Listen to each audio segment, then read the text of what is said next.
नमस्कार साथियों, आज के वीडियो में हम आपके लिए 2024-25 में निःशुल्क पाठ्य पुस्तकों की मांग लोक करने के लिए हमें सबसे पहले कौन कौन से ऐसे कार्य करने हैं उन पर ध्यान देंगे।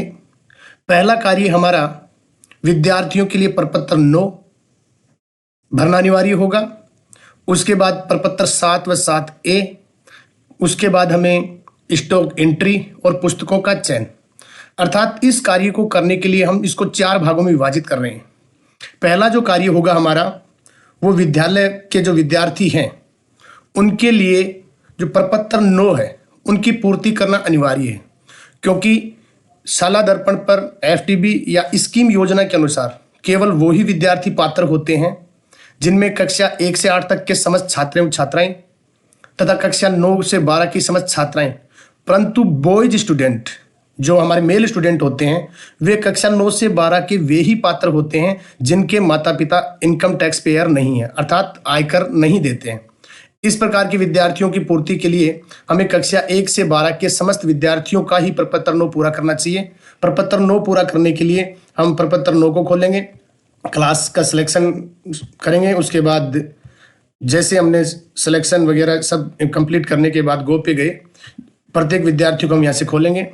खोलने के बाद यहाँ जो पेरेंट इन्फॉर्मेशन है, इस पेरेंट इन्फॉर्मेशन को एडिट करेंगे। एडिट करने के बाद यहाँ नीचे उस पेरेंट्स में जो भी माता पिता या गार्जियन आ रहे हैं उस छात्र के, वहाँ उनके सामने टैब है कि उसके माता पिता टैक्स पेयर है या नहीं। यहाँ हमें नो पर क्लिक करना होगा यदि वो पात्र विद्यार्थी है। यदि जिस विद्यार्थी के माता पिता टैक्स पेयर हैं तो वो निःशुल्क पाठ्य पुस्तकों के लिए पात्र नहीं होंगे। पहला कार्य दोस्तों ये पूर्ण करने के बाद हम सेव कर देंगे। सेव करने के बाद यह कार्य हमें प्रत्येक विद्यार्थी के लिए करना है। उसके बाद हम विद्यार्थी टैब में जाके 2 कार्य करेंगे जिसकी वीडियो हम पूर्व में आपको भेज चुके हैं। पहला कार्य होगा प्रपत्र 7 जो कक्षा 11 व 12 के लिए संकाय तथा ऐच्छिक विषय की पूर्ति करवाएगा, तथा दूसरा जो प्रपत्र 7A होगा वो कक्षा 6 से 10 तक तृतीय भाषा तथा यदि किसी में वोकेशनल एजुकेशन है तो उसकी पूर्ति। अर्थात विद्यार्थियों के हमें प्रपत्र 7 व 7A की पूर्ति करना भी अनिवार्य है। उसके बाद जो हमारा तीसरा जो कार्य होगा वो होगा हमारी योजनाओं में जैसे हम निःशुल्क पाठ्य पुस्तक में जाएंगे तो यह हमारा फ्री टेक्स्ट बुक स्कूल मांग प्रविष्टि है। इसको करने से पहले हमें ये जो 2 कार्य करने हैं, पहला कार्य करना होगा विद्यालय में संचालित पुस्तकों का चयन और दूसरा कार्य होगा स्कूल स्टॉक व विद्यार्थी वितरण प्रविष्टि। यह कार्य करने से पहले हम यह समझें कि जो हमारी विद्यालय में संचालित पुस्तकों का चयन, जो हमारे विद्यालय में पुस्तकें चल रही हैं उनको हम यहाँ पे जैसे सेलेक्ट करेंगे। सेलेक्ट करने के बाद यहाँ पे करंट सेशन आ जाएगा 2023-24 और ये नेक्स्ट सेशन आ जाएगा। हम यहाँ क्लास का ग्रुप खोलेंगे। ग्रुप खोलने के बाद शो बुक्स करेंगे। जो हमारी 23-24 में सेव थी वो सारी बुक्स आ जाएंगी। यदि हमारी कोई बुक्स किसी भी प्रकार से रिमूव हुई है या हमें किन किन बुक्स को हटाना है, यहाँ पे हम उनको हटा सकते हैं। जैसे ये बुक्स नहीं चल रही हैं गुजराती, तो इसको हम रिमूव कर दें। उसके बाद जो हमारी हमने यहाँ पे ऑल सेव कर लेंगे तो सेव हो जाएंगी। जो बुक्स हट रही हैं उनको हम हटा देंगे। ये सारा कार्य करने के बाद हमारी पुस्तकों का चयन हो जाएगा। चयन करने के बाद दूसरे नंबर पे हमें वापस उसी प्रकार से योजनाओं में जाके निःशुल्क पाठ्य पुस्तकों में जाना है। यहाँ जाने के बाद स्कूल स्टॉक व विद्यार्थी वितरण प्रविष्टि है, इसको हमें समझना है। इसको समझने के लिए हमने यहाँ पे क्लास ग्रुप खोला।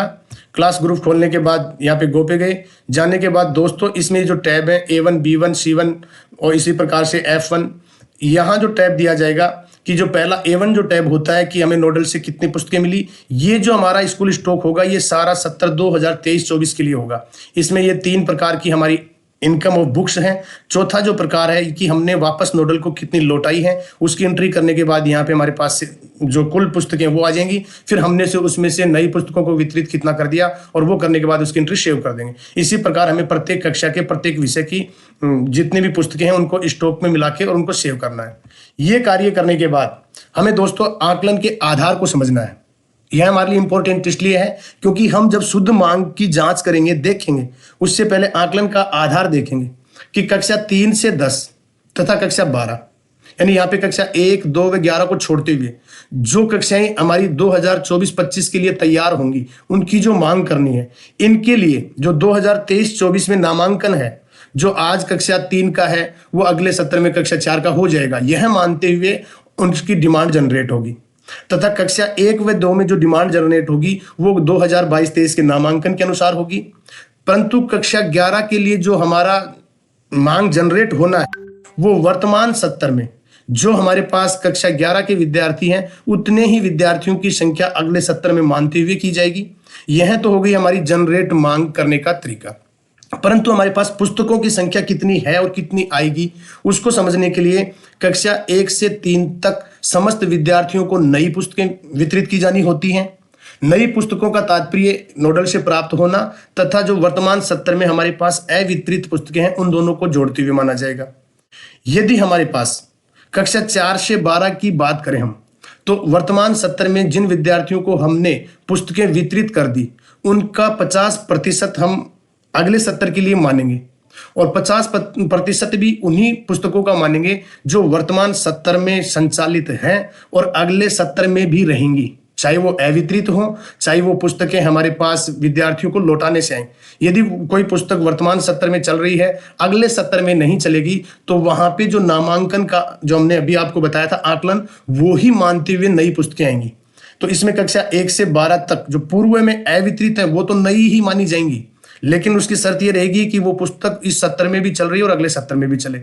बाकी शेष कक्षाओं में 4 से 12 तक 50% प्राप्त पुस्तकें विद्यार्थियों से जो वितरित की हुई थी और जो अवितरित पुस्तकें हैं उनको काउंट करते हुए और नामांकन के आधार को जो हमने बताया आकलन का आधार उसी को देखते हुए सारा मिलान किया जाएगा। उसके बाद जो शुद्ध मांग जो होगी वो ऑटो ही संचालित हो जाएगी। जब हम 4 कार्य कर देंगे, स्टॉक एंट्री, बुक्स का सिलेक्शन, प्रपत्र 7 व 7A और तथा प्रपत्र 9, ये सारा कार्य कर देंगे तो स्वतः ही योजनाओं में जो हमारी निःशुल्क पाठ्य पुस्तक है वहां पर जैसे हम फ्री टेक्स्ट बुक मांग को देखेंगे, यह देखेंगे हम कि जो हमें मांग करनी है वो मांग करने के लिए कक्षा 1 से 12 के व्यू बुक्स डिमांड को खोलेंगे। खोलने के बाद यहाँ पे इंफॉर्मेशन आएगी हमें सावधानी के लिए कि भाई 7 प्रपत्र 7A दोनों भर दिए।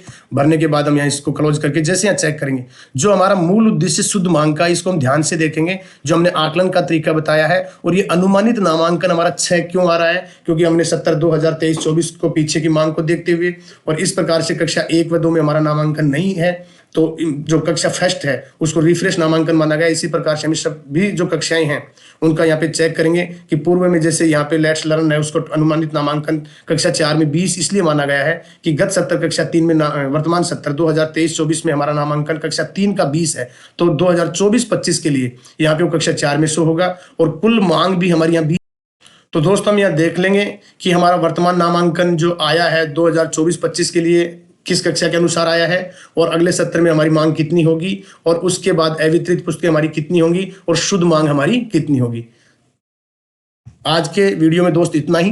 फिर भी यदि स्कूल डिमांड में कोई त्रुटि हो गई हो तो जब तक आपका नोडल आपके विद्यालय को या संपूर्ण नोडल को लॉक नहीं करेगा तब तक आप स्कूल जो लॉक स्कूल डिमांड है उसको अपडेट करते रहेंगे। धन्यवाद दोस्तों। मैं आशा करता हूं कि आपको पूरा वीडियो समझ में आ गया होगा। इस वीडियो के माध्यम से आप आसानी से 2024-25 के लिए पुस्तकों की मांग लॉक कर सकते हैं। फिर भी यदि कोई त्रुटि हो या वीडियो आपको समझ में नहीं आया हो तो उसके लिए आप कमेंट्स में जरूर लिखें। चैनल को सब्सक्राइब करें, शेयर करें।